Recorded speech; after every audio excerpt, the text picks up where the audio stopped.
So eto na nga po mga kaibigan, coach team ko nakita ang problema ng Barangay Ginebra kaya sila natalo sa game 1 kontra sa kupunan ng TNT Tropang Giga. Magkakaroon po muli ng big adjustment sa lineup. And bago yun kaibigan, huwag niyo po muna kakalimutan na i-like at subscribe ang ating YouTube channel and then pahita rin po ng notification bell. Maraming salamat po sa final score kahapon mga kaibigan sa game 1 ng Barangay Ginebra at ng TNT 104-88 no? At 88 lamang ang Barangay Ginebra. Halos medyo natambakan sila ng konti dito. Ano yung mga naging problema mga kaibigan at natalo ang Barangay Ginebra? Well, nakita natin no, talagang handang-handa ang TNT. Ang ganda po ng kanilang depensa. Samahan po yan na maalat po na shooting ng Barangay Ginebra sa 3-point shot, which is normally hindi ganyan ng Barangay Ginebra maglaro no. Pero nakita natin talagang inaalat po sila sa game 1. Malaking problema ito kapag ka nangyari ulit sa game 2. Well, napansin din natin maganda ang depensa talaga ng TNT, laging fresh po ang legs at daming pinapaikot na player. Si Pinto at si LA pwede rin namang magamit sana pero kainakiin po ni Castro etong si RJ Abariento. So yung isang factor na yun mga kaibigan na talagang lumamon sa Barangay Ginebra kaya po sila nahirapan.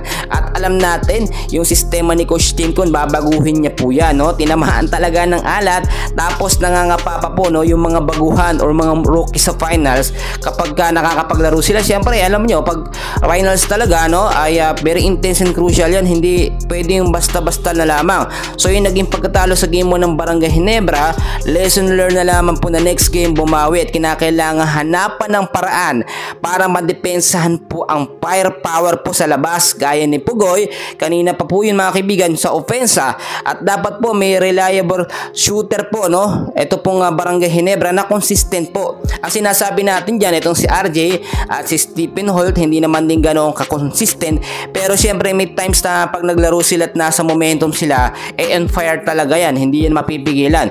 Yun po yung nakikita natin na dapat i-enhance pa ng Barangay Ginebra.